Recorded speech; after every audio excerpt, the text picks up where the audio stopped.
یہ بس تعلیم کے لیے مفت ڈیلیوری سروس کی طرح کام کرتی ہے، یعنی یہ ایک چلتا پھرتا اسکول ہے۔ گزشتہ 2 برسوں سے فعال یہ اسکول ابتدائی تعلیم تک رسائی فراہم کرتا ہے۔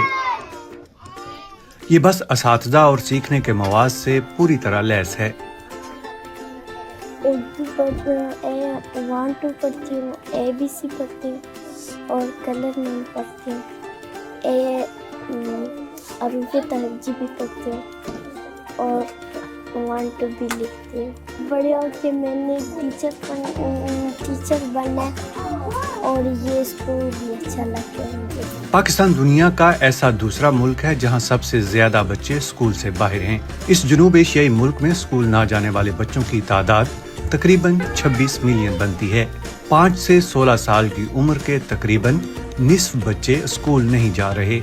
اس طرح دیہی علاقوں کی بچیاں خاص طور پر متاثر ہو رہی ہیں۔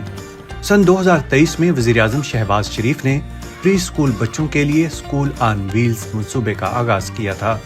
ان بس اسکولوں کا نصاب ویسا ہی ہے جیسا باقاعدہ اسکولوں میں ہوتا ہے۔